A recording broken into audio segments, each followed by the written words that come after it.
నమస్తే welcome to YR TV నేను అనిత్ తెలంగాణ రాష్ట్ర వ్యాప్తంగా జరుగుతున్న పరిణామాలన్నీ కూడా చూస్తున్నాం. ఇప్పుడు ప్రస్తుతం యావత్ భారతదేశ వ్యాప్తంగా జరుగుతున్న పరిణామం ఏంటి, నిజంగా భారతీయ జనతా పార్టీకి సంబంధించిన వ్యూహాలేంటి, నిన్న మొన్నటి వరకు కూడా పాక్ భారత యుద్ధాన్ని తలపించే విధంగా మనం చూస్తాం. ప్రస్తుతానికి సంబంధించి మన భారతదేశంలో పూర్తి స్థాయిలో కూడా కొన్ని సంఘటనలు చూస్తే ఆలోచింపజేస్తాయా, నిజంగా జరుగుతున్న పరిణామాలు దేనికి సంకేతం, నిజంగా ఇక్కడ సంపదకు మనుగడ ఉందా లేదా, ఎందుకంటే సంపదను పూర్తి స్థాయిలో కూడా కొల్లగొట్టేందుకు పారిశ్రామికవేత్తలు కార్పొరేట్ రంగం రాజకీయ అస్తిత్వంతో దెబ్బతీసే ప్రయత్నం ఏమన్నా జరుగుతుందా, ఇక్కడ మావోయిస్టుల ఉనికి ప్రమాదంలో పడిందా, నిజంగా మావోయిస్టులు ఇక ముగింపు పలికినట్టేనా, ఉద్యమాలు ఎవరు చేయాలి, ప్రజాక్షేత్రంలోకి వస్తారా, ప్రాణాలను సైతం లెక్క చేయకుండా అడవి బాటలోనే పోరాటం చేస్తారా, వెనక్కి పంపించిన మిలిటరీ బలగాలు మళ్ళీ ఎప్పుడొచ్చాయి, ఎందుకు ఈ 27 మంది మరణించారు, నిజంగా నంబాల కేశవ్కు సంబంధించి మరణం ఏంటి, ఆయన వ్యక్తిగత జీవితం ఏంటి, అసలు మావోయిస్టు పార్టీలో జరుగుతున్న ప్రతి పరిణామాన్ని కూడా చర్చించడానికి ప్రస్తుతం వైఆర్ టీవీ స్టూడియోలో ఉన్నారు కేంద్ర కమిటీ మాజీ సభ్యులు జంపన్న గారు. అదేవిధంగా శాంతి చర్చలకు సంబంధించి పూర్తి స్థాయిలో ప్రయత్నాలు చేస్తున్నారు, పూర్తిగా కూడా శాంతి చర్చలకు సంబంధించి నాయకుడిగా కూడా ఇటు ప్రభుత్వానికి పూర్తి స్థాయిలో మావోయిస్టులకు సంబంధించి ప్రజా జీవితంలోకి వచ్చేందుకు వాళ్ళ డిమాండ్లు పూర్తి స్థాయిలో నెరవేర్చి కాల్పుల విరమణ చేసిన తర్వాత చర్చలకు సిద్ధం అంటూ వాళ్ళు సంకేతం ఇస్తున్నా కూడా ఆ చర్చలు ఎంతవరకు వచ్చాయి, ఇప్పటికే చాలా వరకు కూడా ప్రాణాలు కోల్పోయిన పరిస్థితి కనబడుతుంది, ఇంకా ప్రాణాలు కోల్పోతారా, ఏం జరుగుతుంది వారితో చర్చించే ప్రయత్నం అయితే చేద్దాం. నమస్తే అండి. ఏంటి అసలు మావోయిస్టుల పార్టీకి సంబంధించి పూర్తి స్థాయిలో జరుగుతున్న ఎన్కౌంటర్లను చూస్తే ఓ పక్క ఆందోళన అవుతుంది, ఇంకో పక్కన పూర్తి స్థాయిలో కూడా నష్ట నివారణ చర్యలకు అక్కడ ఉండే గిరిజన బిడ్డలు కూడా బలవుతున్న పరిస్థితి కనబడుతుంది. ఏం జరుగుతుంది అంటే ఏం చెప్తారు అసలు మావోయిస్టుల పార్టీకి సంబంధించి? కేంద్ర ప్రభుత్వ బలం అనంటే లక్షల కోట్లు వెచ్చించి మిలిటరీ ఆయుధాలకు, కమ్యూనికేషన్కు, తర్వాత ఆధునికమైన టెక్నాలజీకి వెచ్చించి అక్కడ కేంద్రీకరించినది. అంటే ఒక రకంగా చెప్పాలంటే పొరుగు దేశాల యుద్ధం పైన ఎట్లయితే కేంద్రీకరిస్తుందో అంతకంటే ఎక్కువగానే, ఇంకా తక్కువ కాదది. అంటే గత సంవత్సరంన్నర కాలంగా కనుక మనం గమనిస్తే పొరుగు దేశం పైన దాడి చేసి నిర్మూలించిన విధంగా ఇక్కడ దాడి చేస్తుంది. వాస్తవంగా పాకిస్తాన్ పైన కూడా మనకు రీసెంట్గా జరిగిన యుద్ధం ఏదో 2 రోజుల లోపల కంప్లీట్ అయిపోయింది. అది ఆ యుద్ధం ఏదైతుందో వెంటనే కాల్పుల విరమణకి వెళ్ళిపోయింది అది.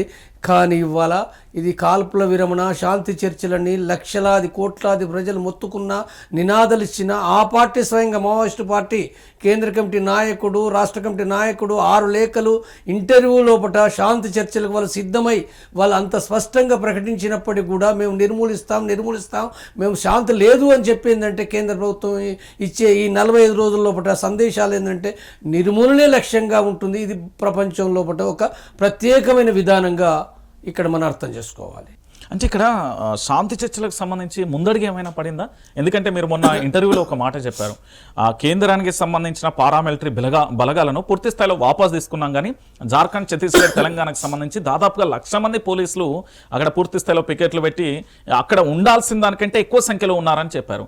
నిజంగా నిన్న జరిగిన ఎన్కౌంటర్ దాదాపుగా 27 మంది కూడా వాళ్ళు అసలు బాసిన పరిస్థితి కనబడుతుంది. అంటే పోలీసుల కేవలం కావాలని ఒక వ్యూహాత్మకంగా దెబ్బగొట్టేలా మావోయిస్టులను లేదు, వాళ్ళు ఏమి ఆ 10,000 మంది తీసినప్పుడు అంటే మీడియా రాసింది తప్ప కేంద్ర ప్రభుత్వం నుంచి అక్కడి నుంచి బలగాలను మేము అంటే వెనక్కి తీస్తున్నాము అనే పద్ధతిలో వాళ్ళు ఏం చెప్పలేదు. అది రొటీన్ కార్యక్రమంలో జరిగే ఒక డిప్లాయ్మెంటే తప్ప అది ఏమీ లేదు. వాస్తవంగా కూడా వాళ్ళు చేస్తున్నది మరింత దెబ్బ కొట్టడానికి సంబంధించిన ప్లాన్లే తప్ప దానిలో ఎలాంటి సడలింపులు కూడా లేదు. అది వాళ్ళు మరింతగా వీలైనంత తొందరగా నిర్మూలించాలనే దాంతో ఆ పట్టుదలతోటి కొనసాగుతున్నదే మనకు కనపడుతున్న విషయం అది. అంటే ఈ 27 మందిలో గిరిజన బిడ్డలు ఉన్నారు, కీలక నాయకులు కూడా ఉన్నారు. నిజంగా వాళ్ళు అనారోగ్యంతో నంబాల కేశవ్కు సంబంధించి ఉన్న సమయంలో దొరికితేనే కాల్చి చంపిర్రు అనేది ఒక వాదన కొనసాగుతుంది. లేదు దాని మీద పూర్తి స్థాయిలో ఎంక్వైరీ జరపాలంటూ ఇటు ప్రజా సంఘాలు, పౌర హక్కు సంఘాలు డిమాండ్ చేస్తున్నాయి.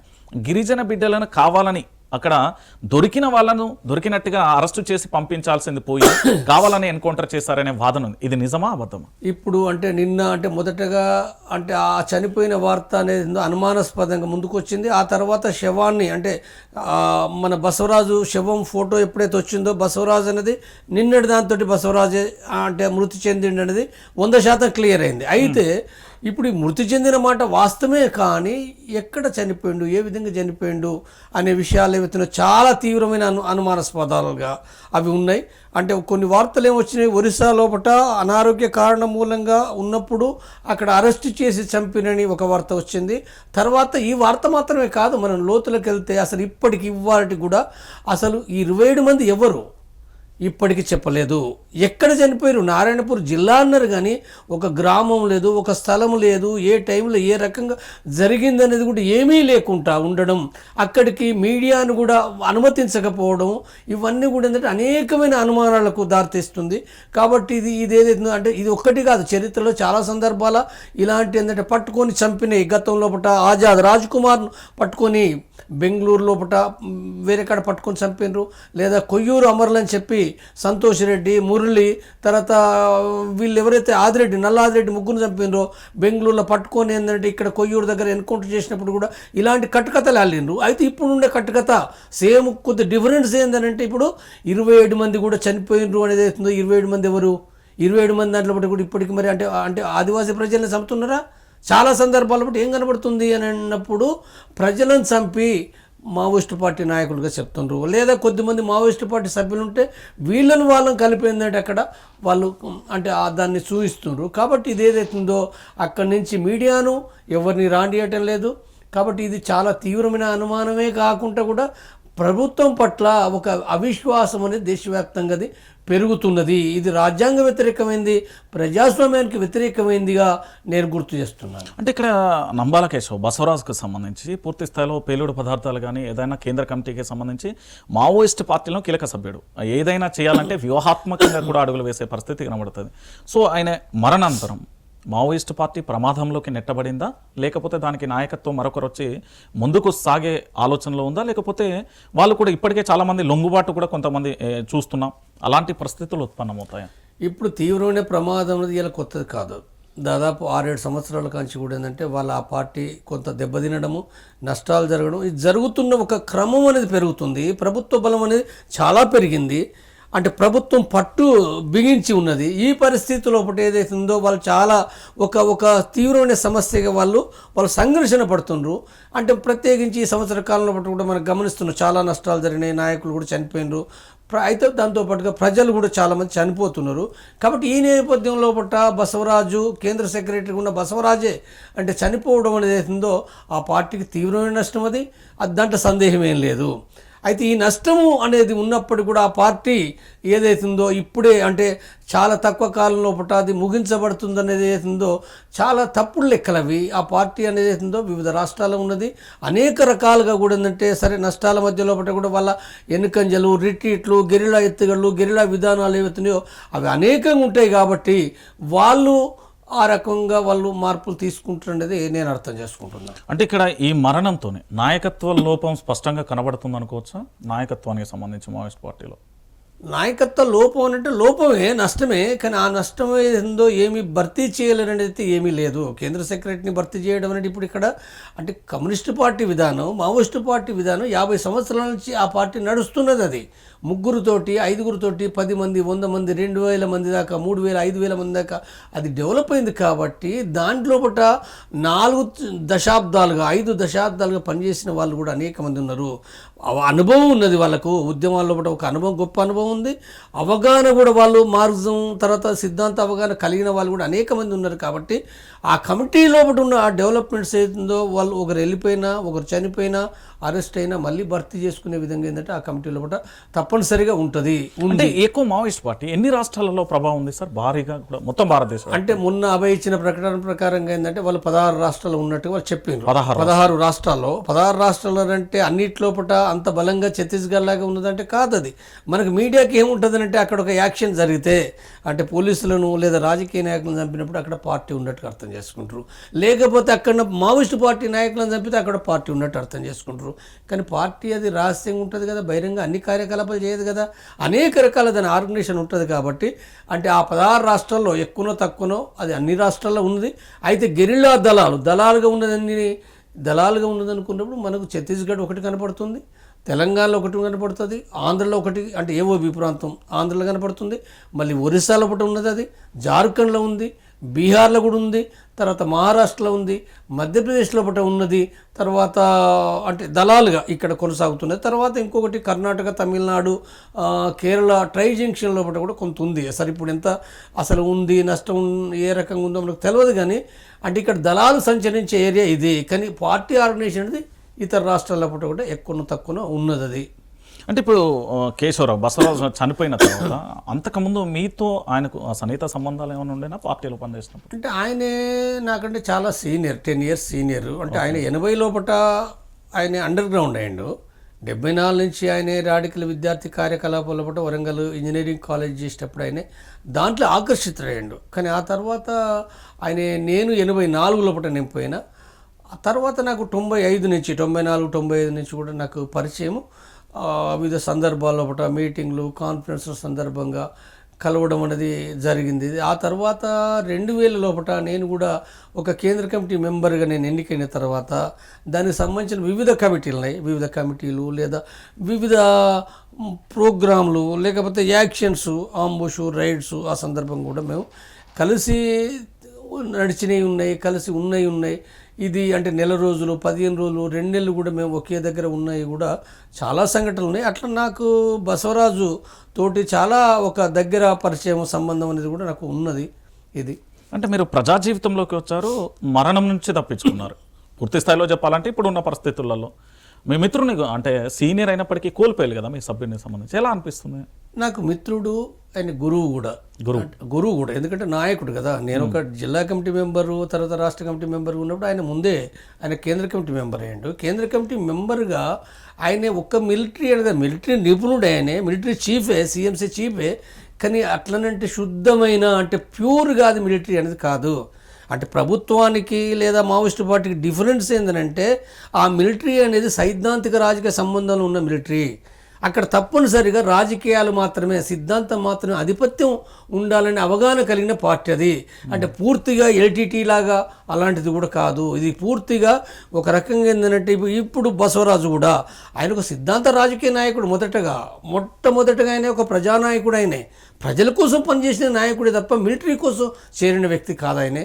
అంటే ఇప్పుడు ఆయన జీవితం కూడా మనం చూస్తే, మనం గమనిస్తే వరంగల్ రీజనల్ ఇంజనీరింగ్ కాలేజ్ చదివేటప్పుడు చాలా ఒక మధ్యతరగతి కుటుంబం నుంచి వచ్చిన, వెనుకబడిన ఒక శ్రీకాకుళం అడవి ప్రాంతం నుంచి వచ్చిన ఒక స్టూడెంట్ ఒక బిడియంగా అందరితోటి అంటే చాలా ముక్తసరిగా మాట్లాడే ఒక స్టూడెంట్గా ఆయన జీవితం ఆరంభమైంది. ఆయనకి ఎలాంటి కూడా ఏంటంటే ఒక నిశా పదార్థాలు కానీ, తప్పుడు అలవాట్లు కానీ, పద్ధతులు కానీ లేవు. చాలా అందరితోటి ఒక కుటుంబంలో మర్యాదస్థ కుటుంబంలో జీవించిన వ్యక్తి ఏదైతుందో ఒక రైతు పద్ధతి. వాస్తవంగా ఆయన ఇంజనీరింగ్ 75 లోపల బీటెక్, ఆ తర్వాత ఎంటెక్ చేసిన ఒక ఇంజనీరింగ్ అంటే ఆనాటి కాలంలో చాలా ఎక్కువ. కానీ అలాంటి నేపథ్యం నుంచి వచ్చి కూడా ఏంటంటే ఆయన ఎక్కడ కూడా ఆయన ఇప్పుడు చనిపోయే నాటి వరకు కూడా మనం గమనిస్తే ఆయన ఒక అహంభావం, అహంకారం లేకుండా ఒక రైతు మనస్తత్వం కనపడుతుంది. రైతు అంటే పాత రైతు, ఇప్పటి రైతు కూడా కాదు. ఇప్పటి రైతులు అంటే మళ్ళీ కొంత డిఫరెన్స్ వచ్చింది. ఇప్పుడున్న పెట్టుబడిదారి కల్చర్ మూలంగా రైతులు పనిచేసే తక్కువ, అక్కడ ఉండే కల్చర్ వేరే మారిపోయింది. కానీ పాత రైతు ఏదైతుందో ఆ రైతులకు ఉండే స్వభావం చాలా స్పష్టంగా అది కష్టపడట లోపట, ఇతరులతో కలిసి ఉండే లోపట, మర్యాద ఇవ్వడంలో, తీసుకోవడం లోపట, అనేక విషయాల లోపట కూడా ఆ ఓపిక, నమ్రత ఏదైతుందో అది గంగన్న అనేది అందరూ చాలా ఒక ప్రేమగా పిలుచుకుంటారు పార్టీ లోపల. గంగన్న అని చెప్పి అట్లా ఆ రకంగా గంగన్న అక్కడ కలవడం అంటే చాలా సంతోషంగా ప్రజలు, కేడరు, నాయకులు అందరూ సంతోషంగా భావించే విధంగా గంగన్న ఎదిగిండు. కాబట్టి గంగన్నతోటి నాకున్న ఏదైతుందో తీవ్రమైన నాకు అంటే నేను పార్టీ లైన్ విభేదించి వచ్చిన వేరే విషయం. పార్టీ లైన్ అంటే సాయుధ పోరాట మార్గం కదా. అంటే ఇవ్వాలన్న పరిస్థితిలో ఒకనాడు కరెక్టే, కానీ ఇవ్వాలన్న పరిస్థితిలో ఒకటి అది కాదు అనే దాంతో నేను వచ్చిన. అయితే వాళ్ళ ఆశయాలు కానీ వాళ్ళ పోరాటాన్ని కానీ నేను ఎప్పుడైనా ఎత్తిపట్టేదే. అంటే ప్రజల కోసం పనిచేసేది ఏ పార్టీ అయినప్పటికీ నేను తప్పనిసరిగా నేను ఖచ్చితంగా కూడా ఇవ్వాల కాదు, 3000 సంవత్సరాల క్రితం ఈ ప్రజలు చేసిన పోరాటాన్ని కూడా నేను తప్పనిసరిగా ఎత్తిపడతా. కాబట్టి గంగన్న వాళ్ళు ప్రజల కోసం వాళ్ళ త్యాగాలు ఎత్తులు చాలా గొప్పవి. ఆ గొప్పవి కాబట్టి నేను తప్పనిసరిగా ఎత్తిపడతా.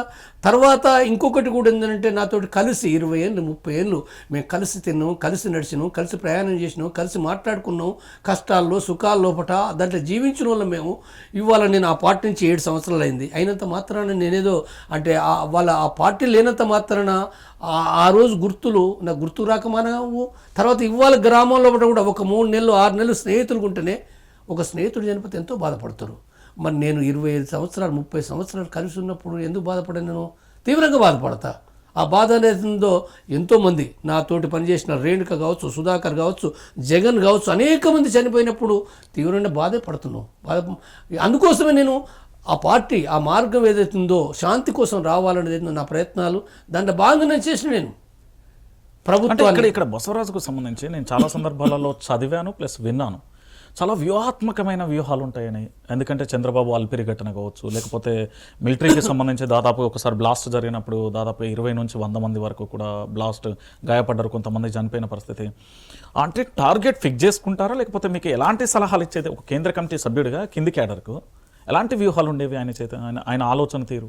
ఇప్పుడు ఒకటి ఏంటంటే ఒక వ్యక్తి పాత్ర పార్టీ లోపల తక్కువ, వ్యక్తుల పాత్ర ఉంటుంది కానీ అన్నీ నిర్ణయించేది ఏంటంటే పార్టీ కమిటీలు, పార్టీ విధానాలు ఉంటాయి. ఆ విధానాలకు లోబడి ఎవరైనా ఉంటారు. అయితే ఆ విధానాలను అమలు చేసే క్రమం లోపల వ్యక్తుల యొక్క పాత్ర, దాంట్లో ఒక చొరవ, స్వతంత్రము, తర్వాత దాని యొక్క నాయకత్వ పాత్ర వేరు ఉంటుంది. అలాంటి దాంట్లో గంగన్న మొట్టమొదటి నుంచి కూడా మొదటగానే ఒక ఆర్గనైజర్, ప్రజలను ఆర్గనైజ్ చేసే ఒక గొప్ప నాయకుడు, ప్రజానాయకుడు. ఆయన ఈ ప్రజానాయకుడిగా పనిచేసే క్రమం లోపల ఆయన మిలిటరీ విషయాలపైన కూడా శ్రద్ధ పెట్టవలసిన అవసరం ఏదో ఆయనకు మాత్రమే కాదు, అది పార్టీకి వచ్చింది. అంటే దాని యొక్క ఆ పార్టీకి సంబంధించిన సాయుధ పోరాట మార్గం ఏదైతుందో మొట్టమొదటగా వాళ్ళ ఆయుధాలు ఏం కలిగి లేరు, తర్వాత ఆయుధాలు కూడా మొదట ఉపయోగించలేదు. వాళ్ళ ఆ క్రమంలో అంటే ఏదైతే భూస్వామ్య వర్గాలు ప్రభుత్వం వాళ్ళపైన దాడి కొనసాగిస్తున్నప్పుడు అనివార్యంగా వాళ్ళ ఆయుధాలు పట్టుకున్నారు తమను తాము రక్షించుకోవడానికి. ఆ పంత ప్రకారంగా ఆ రకంగా విప్లవాన్ని విజయవంతం చేయాలనే లక్ష్యంతో అది ముందుకొచ్చినప్పుడు అందులో గంగన్న కూడా అంటే ఒక్కొక్కరు ఒక్కొక్క రంగంలో పనిచేయాల్సి వస్తుంది. కాబట్టి గంగన్న ఒక మిలిటరీ రంగంలో అది ఒక కెమికల్గా అంటే ఇంజనీర్ కూడా కాబట్టి ఆయనే. కాబట్టి ఆ రకంగా అంటే బాంబులు తయారు చేసే దాంట్లో కానీ, లేకపోతే ఒక యుద్ధ తంత్రాన్ని నడిపే దాంట్లో కానీ, లేదా ఒక టార్గెట్ను ఎట్లా ఛేదించాలనే దాంట్లో కానీ, లేదా సభ్యులకు సంబంధించిన గెరిల్లా సభ్యులు శిక్షణ పొందే విషయంలో కానీ అనేక విషయాలు తను అధ్యయనం చేసి తను అంటే కేడర్కు నేర్పడం లోపల ఒక గొప్ప నిపుణుడిగా మనం చెప్పుకోవచ్చు. కాబట్టి ఇక్కడ మనం ఇది నిపుణుడిగా చెప్తున్నామని అంటే మనం అంతకుడిగా చూపించడం అనేది ఆ పార్టీ విధానాల ప్రకారం జరిగిందే తప్ప ఇప్పుడు మనం దాన్ని వేరే రకంగా అనుకోలేము. తర్వాత నేను ఇంకొకటి కూడా చెప్తున్నది ఏంటంటే ఈ యాక్షన్లో ఉన్నాడా ఆ యాక్షన్లో ఉన్నాడంటే నాకు తెలిసిన వరకు గంగన్న ఆయన మొదటగా పాల్గొన్న కొన్ని యాక్షన్లు ఉండొచ్చు కానీ ఆ తర్వాత ఏ ప్రముఖంగా చెప్పబడ్డ యాక్షన్లు అని అంటున్నామో ఆ యాక్షన్లు అన్నిటి కూడా స్వయంగా ఎక్కడ కూడా లేడు, ఆయన ఎక్కడ కూడా లేడు.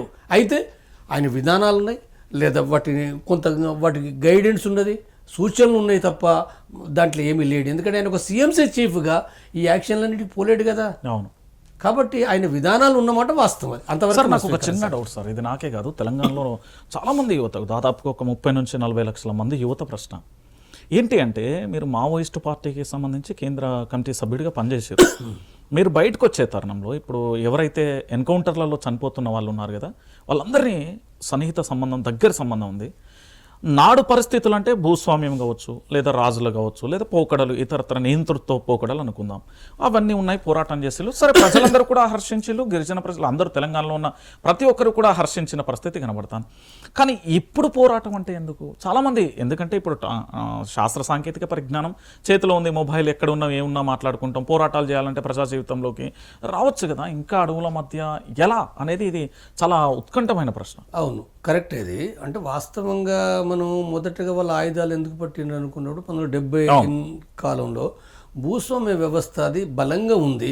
అంటే కొన్ని ప్రాంతాల్లో చాలా బలమైంది, తెలంగాణలో కావచ్చు, బెంగాల్లో కానీ కొన్ని ప్రాంతాల్లో బలంగా ఉన్నప్పుడు ఆ నేపథ్యం నుంచి ఆయుధాలు పట్టుకోవడం జరిగింది. సాయుధ పోరాటాన్ని వాళ్ళు ఆరంభించారు. అయితే ఆ తర్వాత పరిస్థితులన్నీ వివిధ కారణాల చేత కూడా ఏంటంటే ఆ పరిస్థితులు మార్పు వచ్చేసి పెట్టుబడిదారీ వర్గాల దోపిడిగా సమాజంలో అనేకమైన మార్పులు వచ్చినప్పుడు అంటే సహజంగానే మొట్టమొదటగా ఆనాడు ఏదైతే సమాజంలో ఉన్న మద్దతు ఏదైతుందో అంటే మద్దతు మనకి ఇప్పుడు వరంగల్లో, కరీంనగర్లో, హైదరాబాద్లో అనేక మంది ఆనాడు చాలామంది పోయారు. చాలామంది ఎడ్యుకేటెడ్స్, ఇంజనీరు, లేదా లా చేసిన వాళ్ళు, అనేక డాక్టర్లు అనేక మంది పోయారు. కానీ ఇవాళ అది లేదు. ఇవాళ జనరల్గా వాళ్ళ త్యాగాలను ఎత్తిపడుతుండ్రు తప్ప ఆ పార్టీ లోపలికి పోయే వాళ్ళు ఏదేందో బయట ప్రాంతాల్లో లోపల ఆదివాసులు కొంతమంది పోతున్నమాట వాస్తవమే, బయట నుంచి పోయేది చాలా తగ్గిపోయింది. కాబట్టి ఈ నేపథ్యాన్ని గమనించినప్పుడు పరిస్థితులు చాలా మార్పులు వచ్చినప్పుడు వాళ్ళు ఈ రకంగా సాయుధ పోరాట మార్గం అది. అంటే ఇప్పుడు మనం ఒక ఉదాహరణ చెప్పాలంటే ఇప్పుడు వ్యవసాయం ఉంది, వ్యవసాయానికి సంబంధించింది ఏతుందో అది తప్పనిసరిగా మానవుడు అనుకున్నాడు వ్యవసాయం చేయకపోతే ఆ పంట ఉత్పత్తి చేయకపోతే మనుషులు బతకలేరు. అవును, మొట్టమొదటిగా తిండి అనేది తిండి లేకుండా నువ్వేమీ ఈ కంప్యూటర్లతోటి ఈ యంత్రాలతో తిండి రాదది. తప్పనిసరిగా తిండి కావాలంటే వ్యవసాయం చేయాలి. కానీ వ్యవసాయం మొదటగా ఎట్లుండే ఒకనాడు మోటార్లతోటి లేకపోతే రకరకాల పద్ధతుల పట్ల ఆ నీళ్లు పారించారు, వ్యవసాయం చేసారు, నాగళ్ళు దున్నిరు, ఎడ్లు కట్టి బర్రెలు తోటి నాగళ్ళు దున్నిరు. కానీ ఇవాళ ఎక్కడున్నది? మార్పు వచ్చింది కదా సమాజంలో పట్ల ఏదైతే మార్పు నా ప్రశ్న కూడా ఇదే, మార్పు వచ్చింది. అయితే ఇక్కడ లక్ష్యం మారిందా? ఉత్పత్తి లక్ష్యం మారిందా? ఉత్పత్తి లక్ష్యం ఇప్పటికి ఉన్నది, చేయవలసిందే. ఎవరు వ్యవసాయం చేయాల్సిందే, ఉత్పత్తి చేయాల్సిందే. ఉత్పత్తి చేయకుండా తిండి రావాలంటే రాదు ఇది. అంటే మీరు మావోయిస్టుగా ఉండాలంటున్నారా? కాదు, నేనేం చెప్తున్నానంటే లక్ష్యం ఉన్నది. లక్ష్యం ఉన్న మాట వాస్తవం, కానీ సాధనాలు మారినాయి. సాధనాలు ఏంటి? ఆనాడు ఎడ్లు లేవు, ఆనాడు మోటబావులు, ఇప్పుడు యంత్రాలు వచ్చినాయి, కెనాల్స్ వచ్చినాయి. కాబట్టి ఇక్కడ ఏంటిది, భూస్వామ్య వ్యవస్థ ఉన్నప్పుడు నువ్వు చేసినావు దోపిడీ. ఆనాడు ఏదైతుందో ఆనాడు రూపం మారింది, దోపిడీ మారింది. ఇలా సమాజంలో చూస్తున్నాం కదా. మనకి ఈవెన్ కరోనా సందర్భంగా ఒక్కొక్క హాస్పిటల్ లోపల 1,10 లక్షలు కూడా వసూలు చేసిన. కాబట్టి అందుకోసం ఎక్కడ ఉండాలి నువ్వు? ఎక్కడ ఉండాలంటే ఇప్పుడు విద్యాలయాల్లో కూడా దోపిడీ జరుగుతుంది, రైతాంగం కాడ దోపిడీ జరుగుతుంది, కార్మిక వర్గం దోపిడీ జరుగుతుంది. మరి వీళ్ళకి ఎవరు చెప్పాలి? ఎట్లా వీళ్ళు మాట్లాడాలి? నువ్వు అక్కడ అడవిలో ఉండి తుపాకీ పట్టినట్టు వీళ్ళకి చెప్పేటోళ్ళు కావాలి కదా. అంటే ఇక్కడ దోపిడీ మారింది కాబట్టి నీ లక్ష్యం ఏదైతుందో, నువ్వు అన్యాయాలకు దోపిడీ వ్యతిరేకంగా పోరాడాలని లక్ష్యం ఏదైతుందో ఉన్నది. నువ్వు ఎక్కడన్నా 70 ఏళ్ళ కింద ఉన్నది, ఇప్పుడు ఉన్నది. వ్యవస్థ మారింది కాబట్టి నువ్వేం చేయాలి? ఈ ప్రజానీకాన్ని చైతన్యవంతం చేయాలి, ఈ ప్రజానీకాన్ని సంఘటితం చేయాలి. ఇది ఎట్లా చేస్తావు? ఆయుధాలు పట్టుకుంటే చేయలేవు. అక్కడక్కడ అడవిలో ఉంటే ఏం చేస్తావు? చేయలేము. అంటే చంపుకోవడం అనేది అవుతుందో, అంటే ప్రభుత్వ బలగాలు మావోయిస్టులు చంపుకోవడం అనేది అవుతుందో, దాని ద్వారా ఏం ముందుకు పోలేదు కదా. కాబట్టి అందుకోసం ఏంటంటే మారాలనే విషయం ఏదైతుందో వాళ్ళు గుర్తించడంలో బట్టి చాలా వెనుకబడ్డరు. అయితే వెనుకబడ్డ దాని నుంచి కూడా ఏంటంటే వాళ్ళు భవిష్యత్ మనకు తెలియదు, వాళ్ళు లోపల ఏం ఆలోచిస్తున్నారు, తర్వాత ఏ మార్పులు తీసుకున్నారో మనకు తెలియదు. అయితే వాళ్ళు రావాలనంటే కూడా బయటికి ఎట్లా రావాలి? ఇప్పుడు సమస్య ఎక్కడ ఉందనంటే ఇప్పుడు నేనేమనుకుంటుంటే వాళ్ళు ఆలోచిస్తున్నారు అని నేను అర్థం చేసుకుంటున్నాను. వాళ్ళు ఆలోచిస్తున్నారని అర్థం చేసుకుంటున్నాను. అంటే ప్రజా జీవితంలోకి రావడానికి లొంగుబాటు అనే చర్య రాదా? లొంగుబాటు అనేది అవుతుందో వ్యక్తులు వస్తారు, వ్యక్తులు లొంగిపోవడం అనేది అనారోగ్య కారణం, లేదా నేను సిద్ధాంత విభేదంతో వచ్చాను, నేను రావడం వేరు. కానీ ఒక పార్టీ కదా, ఆ పార్టీ అనుకున్నప్పుడు వేల సంఖ్యలో ఎక్కడ కూడా ప్రపంచంలో, నేను మళ్ళీ చెప్తున్నా, భారతదేశం మావోయిస్టు మాత్రమే కాదు, ఒక నేపాల్లో మావోయిస్టులు, ఒక శ్రీలంకలో పుట్టిన కమ్యూనిస్టులు, లేదా లాటిన్ అమెరికాలో పుట్టిన కమ్యూనిస్టులు, జాతుల పోరాటాలు ఎక్కడైనా సాయుధ పోరాటం కాకుండా ప్రజా జీవితంలో రావాలంటే తప్పనిసరిగా వివిధ పద్ధతులు ఏవైతున్నాయో, అంటే ఒక రకంగా శాంతి చర్చలను ఒక మార్గం అది. ఆ శాంతి చర్చలనే మార్గంలో వాళ్ళు చాలా స్పష్టంగా చెప్పింది కదా. నేను ఒక ప్రశ్న సార్, ఇక్కడ 1969లో తెలంగాణ ఉద్యమాన్ని మనం చూసినాం. అప్పుడు దాదాపు 600 మంది విద్యార్థులు మరణించారు. 2009 కీలక ఘట్టమైంది. 14 వరకు దాదాపు 1200 మంది విద్యార్థులు మరణించారు. అది లెక్క ప్రకారం. ఇక అన్అఫీషియల్గా చాలా మంది ఉంటారు, అది వాస్తవం. ప్రత్యేక తెలంగాణ వచ్చింది. మీరు అన్నట్టుగా నీళ్లు నిధులు నియామకాలు అనేది ఇక్కడ తెలంగాణ రాష్ట్రం పోరాటం. ప్రత్యేక రాష్ట్రం ఏర్పడింది, అది సమైక్య ఆంధ్రప్రదేశ్ దోపిడీ జరిగింది. తర్వాత ప్రత్యేక తెలంగాణ వచ్చినాక కూడా ఇక్కడ దోపిడీ జరిగింది. ఇక్కడ రూపం మారింది, వ్యవస్థ మారింది, అన్నీ మారినాయి. అలాగే మావోయిస్ట్ పార్టీ ఒకప్పుడు భూస్వామ్య పద్ధతుల కోసం కానీ, అక్కడ ఉండే అడవి తల్లి బిడ్డలకు కానీ పోలీసు వ్యవస్థ కావచ్చు, లేకపోతే అది కావచ్చు. ఇప్పుడు తెలంగాణలో ఉండే పోలీసు వ్యవస్థ ఒక రకంగా ఉంటుంది, మహారాష్ట్రకు సంబంధించిన పోలీసు వ్యవస్థ ఒక రకంగా ఉంటుంది. ఇక్కడ మొత్తం ఫ్యూడల్లా అనిపిస్తుంది, అక్కడ డిఫరెంట్గా ఉంటుంది. అంటే ఒక అధికారిని గెలవాలన్నా ఏదైనా రూపాలు మారింది, టెక్నాలజీ అన్నీ మారినాయి. అలాంటప్పుడు మావోయిస్టులు కూడా ప్రజల్లోకి వచ్చి ఇక్కడ చైతన్యం చేసి ఇక్కడ ఉద్యమాలు చేయవచ్చు కదా. వీళ్ళకి కూడా స్లీపర్ సెల్స్ లెక్క ఇక్కడ కూడా ఈ సిటీలలో, గ్రామాలలో, పట్టణాలలో కూడా ఉంటారు కదా. వీళ్ళందరూ కలిసి ఉద్యమం చేయవచ్చు కదా. ఎందుకు ఇంకా దాన్ని ముగింపు పలకలేకపోతున్నారు? 100% సరైనది నీ అభిప్రాయం. 100% ఇక్కడికి రావడం ద్వారా వాళ్ళు అంటే ప్రజల కోసం నిజాయితీగా పనిచేసే వాళ్ళు తక్కువ ఉన్నారు చేస్తారు, కొంతమంది లేరని కాదు, వేలు లక్షలనే భారతదేశ వ్యాప్తంగా విడివిడిగా ఉన్నారు, కొన్ని నిర్మాణ పరంగా ఉన్నారు. వాళ్ళు కూడా కలవడం ద్వారా ఇక్కడ దాంట్లో పట వాళ్ళు ఒక నిజాయితీగా ప్రజల కోసం అంటే త్యాగం చేసే వాళ్ళు ఎవరైతే ఉన్నారో ఈ సమాజానికి అవసరమైంది అది. అంటే ఎవరెవరు చెప్పటం లేకుండా ప్రజలు ఇప్పుడు ఇవాళ 140 కోట్ల జనాభా ఉంది. మరి 140 కోట్ల జనాభా అందరు అర్థం చేసుకోరు కదా. ఈ మొత్తం సమాజంలో అంటే అసలు ఏ రకంగా అన్యాయాలు జరుగుతున్నాయి, దోపిడీ ఏం జరుగుతుంది, అసలు రాజ్యాంగం ఏం చెప్తుంది, ప్రజాస్వామ్యం అంటే ఏమిటి, తర్వాత మనం ఏం చేయాలనే విషయాలు తెలివయి కాబట్టి ఈ విషయాలను చెప్పాలి కదా. సమానత్వం కావాలి, ఎట్లా వస్తుంది సమానత్వం? స్త్రీ పురుషులు సమానం అంటున్నావు, ఎట్లా సమానత్వం కావాలి? లేదా కులాలు ఉండొద్దు అంటున్నావు, ఎట్లా కులాలు మరి పోవాలి? ఈ మత ఉన్మాదం ఉండొద్దు అన్నట్టు ఎట్లా పోవాలి? ఇవన్నీ అనేకమైన విషయాలు ఏవైతే చెప్పేవాళ్ళు కావాలి, చెప్పే ఒక పార్టీ కావాలి. మరి అది ఉండాలనంటే తప్పనిసరి ఇక్కడ పనిచేయాలి కదా. అడవిలో ఉండి నిరంతరం ఇప్పుడు మనం చూస్తున్నాం, మన గత సంవత్సర కాలంలో మరి మావోయిస్టు పార్టీ ఇప్పుడు ప్రజలను యుద్ధం జరుగుతున్నది నిజమే, చూసి మరి చనిపోతున్న త్యాగాలు ఉన్నాయి, అంటే ఇందులో బాధపడుతున్నాం. కీలకమైన అంశం నేను మార్నింగ్ న్యూస్ చేసే తరుణంలో చిన్న పోల్ కూడా పెట్టిన, ఏంటంటే మావోయిస్టు ఉనికి ప్రమాదమా లేకపోతే పోలీసులు? ఇక్కడ సమాధానం ఏంటి అంటే ఇటు వీళ్ళు పోలీసు వ్యవస్థలో పనిచేసేది రైతు మధ్యతరగతి కుటుంబం నుండి వచ్చిన ప్రభుత్వ ఉద్యోగులే, అక్కడ కూడా పేద మధ్యతరగతి కుటుంబానికి సంబంధం ఎక్కువగా గిరిజనులు ఉన్నారు చాలా వరకు. మళ్ళీ ఇందులో ఒక కీలకమైన అంశం నాకు కూడా ఇప్పటివరకు స్పష్టత రాలే, ఎందుకు అది మిమ్మల్ని అడుగుదాం అనుకుంటున్నా. కేంద్ర కమిటీ అంటే మావోయిస్ట్ పార్టీకి సంబంధించిన కేంద్ర కమిటీ అని ఎవరి యొక్క జీవితాలు చూసినా, మీతో సహా ఎవరిది చూసినా, ఆ కీర్తి బసవరాజు చూసినా లేకపోతే ఏం చూసినా కూడా మంచి మంచి కాలేజీలలో పిహెచ్డీలు చేసే పర్సన్, ఎంటెక్లు చేసే పర్సన్, మంచి మంచి మేధావులు, అంటే ఈ సమాజానికి చాలా అద్భుతమైన ఆయుధాలు వాళ్ళు ఇక్కడ సమాజాన్ని మార్చడానికి. ఇంత మంచి లైఫ్ను వదిలేసి ఎందుకు అక్కడికి వెళ్ళేళ్ళు? ఇది $1 మిలియన్ ప్రశ్న, చాలా మందికి ఉన్న ప్రశ్న. అంటే ఒకటి ఏంటంటే ఒకనాడు పోవడం వేరు, ఇప్పటికి కూడా ఏంటంటే నేను మొన్న రవి డాక్టర్ యంగ్ అబ్బాయి, అంటే ఈ ఒక్క డాక్టర్ కాదు, ఈ డాక్టర్ కూడా ఎప్పుడు పోయిండు? బహుశా ఆయన పోయింది కూడా 2-3 ఏళ్ల క్రితమే పోయిండు. ఆయన 2-3 ఏళ్ళే కాదు, ఈ డాక్టరే కాదు, బహుశా వేరు రాష్ట్రాల నుంచి ఇంజనీర్స్ కానీ డాక్టర్స్ కానీ, అంటే మనకు ఇప్పుడు చనిపోయింది కాబట్టి ముందుకొచ్చింది, కానీ తెలియని రిపోర్ట్స్ మనకు ఉన్నారు చాలా మంది. నేను వచ్చే వరకు వచ్చారు, ఆ తర్వాత కూడా పోయినరు, పోతూనే ఉంటారు. అంటే పోయే వాళ్ళు అంటే ఒకనాటిలాగా అంత తీవ్రత లేదు, కానీ ఇవాళని ఎందుకు పోతారంటే ఇవాళ సమాజంలో పూట ఇప్పుడు అన్యాయాలు ఉన్నాయి, అణచివేత ఉన్నది, నిరుద్యోగం ఉంది. మరి తెలంగాణలో చూడు, మరి నిరుద్యోగ సమస్య ఎవరైనా పరిష్కరించిండ్రా? అంటే ఇప్పుడు కేసీఆర్ పరిష్కరించలేదు, బీఆర్ఎస్ పరిష్కరించలేదు, విమర్శలు పెట్టిర్రు. అంటే రాజకీయాల కోసం కాంగ్రెస్ మాట్లాడింది, ఇప్పుడు కాంగ్రెస్ కూడా చేయటం లేదు. కాంగ్రెసే కాదు, రేపు బీజేపీ, సపోజ్ చెప్తున్నా నేను, బీజేపీ మాట్లాడుతుంది, బీజేపీ వచ్చినా చేస్తుందా? బీజేపీ ఈ రాష్ట్రంలో కదా, మరి దేశం అంతా ఏం చేసింది? అసలు ఈ పార్టీ కాదు, దేశంలో బట్టి ఏ పార్టీ అయినా, ఏ రాష్ట్రంలో అయినా, తమిళనాడు కావచ్చు, బెంగాల్ కావచ్చు, ఎక్కడైనా నిరుద్యోగ సమస్య పరిష్కరించిందా? పరిష్కరించలేదు. ఇది పరిష్కరించలేదు అనుకున్నప్పుడు మరి చదువుకునే యువకులు ఏం ఆలోచిస్తారు? కోపం మండిపోతుంది కదా, అసంతృప్తి మండిపోతుంది కదా, అన్యాయం మండిపోతుంది కదా.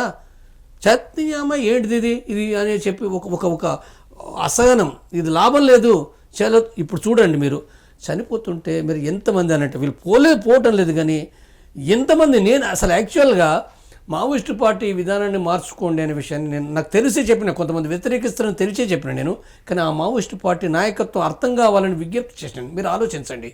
అంటే ఇప్పుడే మిమ్మల్ని ఆయుధాలు కింద పెట్టని నేను అనలేదు, అది కూడా నేను చెప్తున్నా.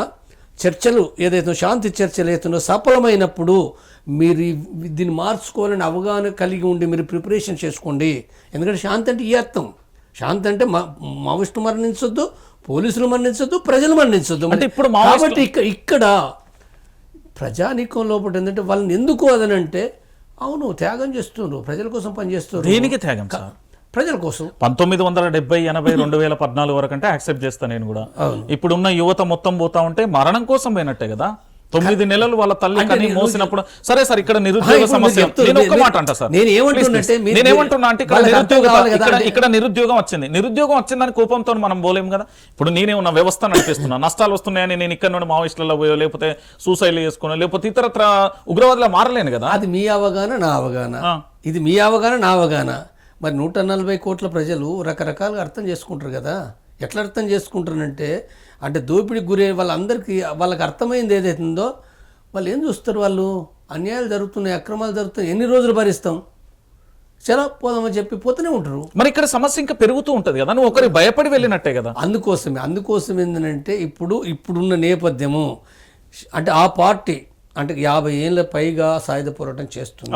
కాబట్టి ఇక్కడ మనకు వచ్చినప్పుడు ఒక ప్రభుత్వం ఇది చేయాలి కదా, ప్రభుత్వం రాజ్యాంగ డ్యూటీ నేను చెప్పడం వేరు, కానీ ప్రభుత్వానికి శాంతిని స్థాపించే అవకాశం ఇది వస్తుంది కదా, ఎందుకు చేయది? నేను డైరెక్ట్ గా ఒక ప్రశ్న, ఇప్పుడు భారతీయ జనతా పార్టీ చేస్తున్న విధానం కరెక్టేనా? చాలా తప్పు.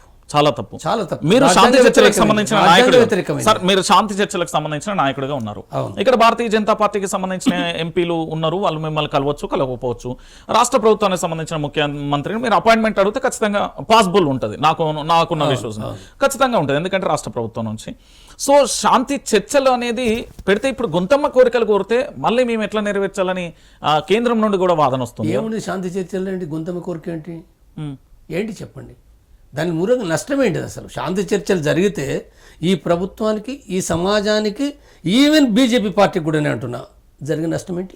జరిగే నష్టమే ఉన్నా సార్. ఇప్పుడు వాళ్ళు అడవుల విషయంలో గిరిజనుల తెగలకు సంబంధించిన ఆర్టికల్ అడుగుతారు, దాంతోపాటు కనీస సంపద ఉంది, ఈ అంటే ప్రభుత్వాలు కానీ ఇక్కడ పారిశ్రమలు నడవాలంటే కొన్ని గుట్టలు తొలచాల్సి ఉంటుంది అని వాళ్ళ డిమాండ్, వాళ్ళు ప్రభుత్వం ఆలోచిస్తుంది, మీ వైపున మీరు ఆలోచిస్తుంది. కానీ ఇద్దరికి అవి శాంతి చర్చలు పూర్తి స్థాయిలో ముగింపు అవుతాయన్న నమ్మకం ఉందా అసలు? అంటే చర్చల్లో కూర్చున్నప్పుడు అంటే ఈ దేశంలో ప్రజాస్వామిక సార్, నా స్వభావం ఎలా ఉంటుంది సార్, మీ స్వభావం ఒకలా ఉంటుంది, వేరువేరుగా ఉంటాయి ఉండొచ్చు.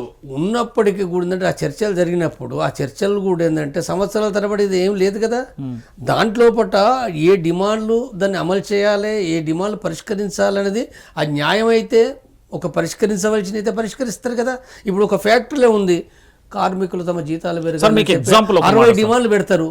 60 డిమాండ్లు పెట్టినప్పుడు సమ్మె చేయాలన్నా లేదా పరిష్కరించడానికి కూర్చోవాలా? వాళ్ళు కూర్చోవాలా లేదా? కూర్చున్నప్పుడు మాట్లాడుకో కార్మికులంతా వాళ్ళు సమ్మె చేస్తారు, మేము కూర్చోవనట్టు. మీరు అట్లా అంటారు. నేను ఉపద్రవం ఎట్లా వస్తుందని చెప్తున్నా అంటే, నేను చాలా మందితో మాట్లాడాను. మణిపూర్కు సంబంధించిన ఘటన మనం చూసాం. 2 తెగల మధ్యలో పంచాయతీ పెట్టింది పారిశ్రామికవేత్తలు, అందులో విలువైన సంపద ఉంది, దాన్ని దోచుకోవడానికి. ఇప్పుడు ఇక్కడ మిలిటరీ ఫోర్స్ను వెనక్కి తీసుకున్నామని చెప్పేసి రహస్యంగా పంపించారు, అక్కడ ఉన్న వాళ్ళతో ఎన్కౌంటర్ జరుగుతుంది. ఏది రోజుకు కనీసం ఒక వారంలో 10 మంది చనిపోతున్నారు, 20 మంది, నెలలో చాలా మంది కూడా ప్రాణాలు. అంతా పేద మధ్య తరగతి బిడ్డలే. సో వాళ్ళ నిర్ణయాన్ని కొంతమంది లొంగుపడ్డారు. అందరూ కూడా అదే విధానాన్ని తీసుకురాకపోతున్నారు. ఎందుకు? శాంతి చర్చల నాయకుడిగా మీరు వైఫల్యం చెందిలా, ప్రభుత్వాలు వైఫల్యం చెందుతున్నాయా, లేదా మావోయిస్టులకు సంబంధించి పూర్తి స్థాయిలో కూడా ఇక అంటే ఇప్పుడున్న టెక్నాలజీని ఉపయోగించుకుని వాళ్ళని దొరకబడుతున్నారా? ఈ ప్రశ్నలకు సమాధానం ఎక్కడ? నేను మొదటగా మావోయిస్ట్ పార్టీకి వస్తుందంటే వాళ్ళు గతం నుంచి కూడా ఏంటంటే ఆ విధానాలు మార్చుకునే దాంట్లో కూడా కొంత వెనుకబడ్డారు. ఇది మొదటగా నేను చెప్పేది. అయితే అయినప్పటికీ కూడా ఇప్పుడు వాళ్ళు శాంతి చర్చల లోపల 45 రోజులుగా ఆ పార్టీ ప్రకటనలు గమనిస్తే వాళ్ళు ఆ శాంతికి అంటే స్థిరమైన శాంతికి, మరణాలు లేని శాంతికి ఏంటంటే వాళ్ళు ఆల్రెడీ గ్రీన్ సిగ్నల్ ఇచ్చారు. గ్రీన్ సిగ్నల్ అంటున్నాను నేను. అంటే ఆ మొత్తం విషయాలు పూసల దారంలో మనం అర్థం చేసుకోవాలి. సూటిగా సాయుధ పోరాట విరమణ ప్రకటించారంటే ప్రకటించలేదు, ఇది వాస్తవమే. వాళ్ళు కొంత నిర్ణయాలు తీసుకుంటారు, కానీ చాలా విషయాలు వాళ్ళు చెప్పారు. వాళ్ళు ప్రభుత్వానికి అర్థమవుతుంది, సమాజంలో చాలామంది ఆలోచించే వాళ్ళకి అర్థమవుతుంది, చాలామందికి అర్థమవుతుంది. ప్రభుత్వానికి అర్థం కాకపోవడం ఏంటది? అర్థమైన తర్వాత ఒక శాంతి జెండా పట్టుకున్న తర్వాత నువ్వు ఎట్లా చంపుతావు? నువ్వు ఎందుకు ముందుకు వస్తలేరు? మరి అదే ప్రశ్న సమాజంలో అందరికీ ప్రశ్న.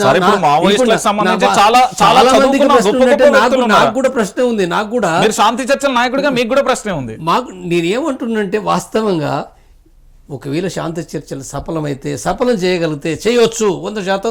నేను ఒకసారి కనుక ప్రభుత్వం కాల్పుల విరమణ ప్రకటించి శాంతి చర్చలు ఆరంభిస్తే 100% సక్సెస్ అవుతాయి నా దృష్టిలో. ఇది సక్సెస్ అయినప్పుడు సమాజానికి చాలా లాభం. అక్కడ స్పందనే లేదు కదా సార్, మీరు ఎట్లా సక్సెస్ అవుతుంది అనుకుంటారు? అదే మరి ఇప్పుడు అదే అంటే నేను ఒక ప్రభుత్వంగా ఎందుకు సక్సెస్ కావటం లేదనేది ప్రజలు ఆలోచించాలి, ప్రభుత్వాలు ఆలోచిస్తారు. ప్రజలే కదా మరి ఈ దేశంలో ఇది ఒక ప్రజాస్వామ్యం అనుకున్నప్పుడు అంటే ప్రజలే కదా ఓట్లేసి గెలిపించేది. నేనే ఉన్నా సార్, మావోయిస్ట్ గా పనిచేసిన, రేపు పొద్దుగాల ఉద్యమంలో చనిపోయినా నాకు సానుభూతి వస్తుంది కావచ్చు, పేరు వస్తుంది కావచ్చు, కొన్ని రోజులే. ఆ తర్వాత నా కుటుంబానికి అనారోగ్యం వచ్చినా లేదా ఇతరత్ర కార్యక్రమం అంటే చూసే దిక్కు దివానా ఉండదు. ఇది వాస్తవం, ప్రాక్టికల్ గా ఇప్పుడు జరుగుతున్న పరిస్థితి. ఇప్పుడు మీరేమంటున్నారు? శాంతి చర్చలు మీరు ప్రయత్నం చేసిళ్ళు అంటే రాష్ట్ర ప్రభుత్వాలకో లేకపోతే వినతి పత్రం మీరు చేసేది ఉంది, కానీ అటువైపు నుండి అసలు సమాధానమే లేనప్పుడు మీ ప్రయత్నం ఎంత చేసినా కూడా ఎలా? దీనికి మీరు ఒక్కసారి మీరు ఎందుకంటే పార్టీలో పనిచేశారు, సమాజానికి ఎంతో కొంత మేధావిగా ఇక్కడికి వచ్చి మార్చుదామనే ఉద్దేశంతో మీ ప్రయత్నం మీరు చేస్తున్నారు కావచ్చు, కానీ అక్కడ ప్రశ్న అలాగే ఉంది కదా, దాన్ని ఏం చేయవచ్చు? అవును, నేను కూడా ఏంటంటే సిగ్గుపడుతున్నా నేను 45 రోజుల నుంచి 40 కాదు నేను నా ప్రయత్నం 7 నెలల నుంచి నేను ప్రయత్నం చేస్తున్నా. మొదటగా మీలాంటి ఛానల్ లోపట నేను ఇంటర్వ్యూలు అనేక ఆ మరణాలు జరుగుతున్నప్పుడు ఇంటర్వ్యూలు ఇచ్చిన, చనిపోతుండ్రు ఏమిటి ఇది, అసలు దీని పరిష్కారం ఏంటంటే నేను మామూలుగా చెప్పిన, నేనేదో అప్పటికి నేను శాంతి చర్చల కమిటీ నాయకునిగా ఉండటానికి కాదు నేను చెప్పింది.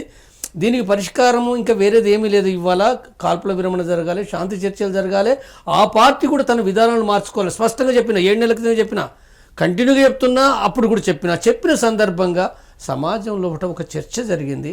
సమాజంలో ఒక చర్చ సోషల్ మీడియాలో జరిగింది, వివిధ సందర్భాలు కలిసినప్పుడు మాట్లాడారు, దీన్ని ఆపాలని చర్చ జరిగింది. ఆ నేపథ్యంలో కొన్ని ప్రాంతాల్లో పాటు ర్యాలీలు చేసారు ప్రజలు, శాంతి చర్చలు జరగాలి, కాల్పుల విరమణ జరగాలన్నారు. ఈ నేపథ్యంలో నేను వాస్తవంగా నేను దీనికి ముందు పడ్డాను, నాకేం ఇష్టమేం లేదు. ఎందుకంటే ఆ పార్టీ నుంచి బయటకు వచ్చిన, నేను ఒక నిర్మాణం పెట్టి చేసడానికి నాకు ఇష్టం లేదు. కానీ అనేక మంది మాట్లాడినప్పుడు వాస్తవంగా ఏ పౌర మేధావులని చెప్పి పేరుగొందిన మేధావులు వాళ్ళు ముందుకు రానప్పుడు నేను ముందు పడ్డా.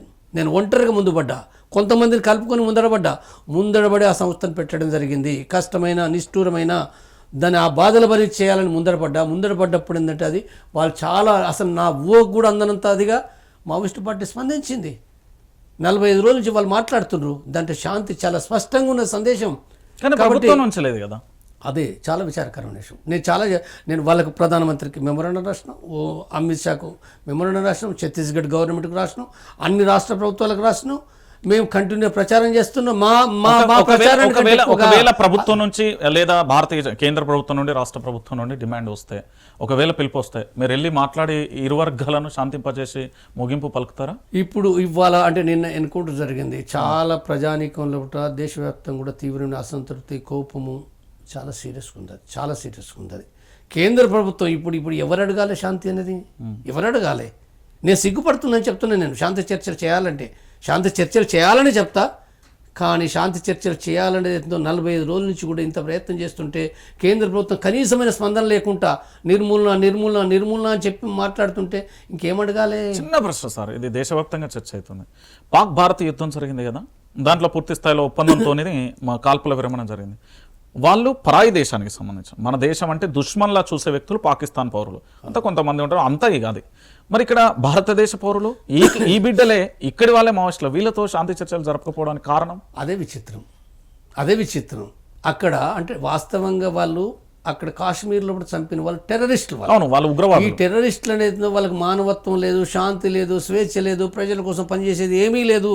వాళ్ళు రాజకీయ కారణాల రీత్యా మనుషులను చంపారు. చాలా ఘోరమైన అంతకులు వాళ్ళు. అలాంటి ఘోరమైన అంతకులకు సంబంధించిన దాంట్లో కూడా పాకిస్తాన్ దాని వెనకాల ఉండి చేస్తున్న దాంతో అక్కడ యుద్ధం స్టార్ట్ అయ్యి అది 2 రోజుల పాటు ముగించబడి మళ్ళీ శాంతి అని మాట్లాడినరు, కాల్పుల విరమణ అన్నారు. అంటే విచిత్రంగా అంటే ఇప్పుడు ఇక్కడ ఏదైతే ఉందో అంటే పూర్తి క్వైట్గా అపోజిట్గా అసలు ఈ దేశంలో కూడా వాళ్ళు ఎవరు దొంగల లంగల వాళ్ళు ఆయుధాలు పట్టుకున్నారు. ఏ కారణాలు ఎత్తి పట్టుకున్నారు వాళ్ళు? నక్సలైట్ సమస్య అంటే ఏంటిది? ఆర్థిక రాజకీయ సామాజిక సమస్య, ప్రజల కోణం నుంచి తలెత్తింది అనుకున్నప్పుడు రాజ్యాంగంలో కూడా ఉంది కదా. నువ్వు వాటిని ఎట్లా సంస్కరించాలి, ఎట్లా కంట్రోల్ చేయాలి ఉన్నది కదా. అంటే మరి సాయుధ పోరాటం చేసిన దాంట్లో చర్చలు జరపలేదా? ఈశాన్య రాష్ట్రాలు జరపలేదా? 75 ఏళ్ళ కాంచి కాంగ్రెస్ ప్రభుత్వం కావచ్చు, బీజేపీ ప్రభుత్వం కావచ్చు, ఇలా చర్చలు చేశారు కదా. ప్రపంచంతో జరగటం లేదా? ప్రపంచంతో అన్ని దేశాల్లో కూడా చర్చలు జరుగుతున్నాయి. చర్చలు జరగకుండా నువ్వు లొంగిపోవాలంటే అదే మాట, పిచ్చి మాటలు అవి. లొంగిపోని చెప్పి లొంగిపోయేట్టులో అది వేరే విషయం, కానీ ఒక పార్టీని లొంగిపోని చెప్పడం పిచ్చి మాటలు అని చెప్తున్నాను నేను. కాబట్టి నువ్వు చేయాలనుకుంటే, నిర్మూలిస్తామని అనుకుంటే ఈ దేశ పౌరులు అంటే ఆలోచిస్తారు, తీవ్రంగా చంపొచ్చుగాక. 100 మంది కాకపోతే 200 మంది చంపవచ్చు. బలం ఉన్నది నీకు, బలమే తక్కువ కాదు. చాలా ఎలక్ట్రానిక్ ఆయుధాలు, మామూలు ఆయుధాలు కావు, పాతకాలం నాటి ఆయుధాలు కాదు, ఎలక్ట్రానిక్ ఆయుధాలు. నువ్వు ఎక్కడున్నా గమనించగలిగే ఒక ఎలక్ట్రానిక్ యుగంలో ఉన్నాం మనం, గమనించగలం. కానీ అది ఏదైతుందో ఇది మళ్ళీ నువ్వు తాత్కాలిక ప్రయోజనాల కోసం ఎప్పుడైతే చేస్తావో, సమాజం మొత్తం బాగు గురించి ఎప్పుడైతే ఆలోచించవో, అది పూర్తిగా అది రాజ్యానికి అది తీవ్రమైన నష్టంగా కూడా మారుతుంది. థ్యాంక్ యూ అండి, థ్యాంక్ యూ వెరీ మచ్. చూసారు కదా, ఇది కేంద్ర కమిటీ మాజీ సభ్యులు జంపన్న వాదన. అయితే పూర్తి స్థాయిలో కూడా మీరు చూస్తున్నారు, ఇప్పటి వరకు జరిగిన కొన్ని పరిణామాలను మనం ఆలోచిస్తే ఇక్కడ భారత్ పాక్ సంబంధించిన యుద్ధ విషయంలో 100 కిలోమీటర్ల పూర్తి స్థాయిలో డ్రోన్లను తీసుకెళ్లి యుద్ధం చేసిన సంఘటన చూస్తాను. కానీ పరాయి దేశంతో కాల్పుల విరమణ ఒప్పందాన్ని అయితే పాటించు, కానీ ఈ దేశ పౌరులకు సంబంధించి ఇక్కడ పుట్టిన బిడ్డల విషయంలో శాంతి చర్చలకు వెనకాడుతున్న పరిస్థితి కనబడుతుంది. ఎందుకు ప్రభుత్వం ఇలాంటి మొండిపోకడబోతుంది? నిజంగా నిజంగా కూడా శాంతి చర్చలతోని వాళ్ళందరినీ కూడా ప్రజా జీవితంలోకి రప్పించవచ్చు కదా, ఎందుకు రప్పించలేకపోతున్నారు? మావోయిస్టులు శాంతి చర్చలు అంటూ దాదాపుగా 40 నుంచి 50 రోజులుగా వాళ్ళు ప్రయత్నాలు ఉన్నారు. వాళ్ళతో పాటు చాలా మంది నాయకులు కూడా ప్రశ్నిస్తున్నారు. కానీ ఇప్పటి వరకు 27 మందిని కోల్పోయాం. ప్రతి వారంలో దాదాపుగా ఒక 10 నుంచి 30 మంది ప్రాణాలు కోల్పోతున్న పరిస్థితి కనబడుతుంది. అటు మిలిటరీ బలగాలైనా, పోలీసులైనా, ఇటు మావోయిస్టులైనా. సో ఫైనల్ గా మాత్రం ఒకటే, టెక్నాలజీ అయితే పెరిగిన టెక్నాలజీని ఉపయోగించుకొని మావోయిస్టుల యొక్క పందా మారి ప్రజా జీవితంలోకి వచ్చి ఇక్కడ పోరాటం చేయాలని ఇక్కడ పౌరులైతే కోరుకుంటున్నారు. మరి ఏం జరుగుతుంది అనేది మనం కూడా వేచి చూద్దాం. చూస్తూనే ఉండండి వైఆర్ టీవీ. సైనింగ్ ఆఫ్ మీ రంజిత్.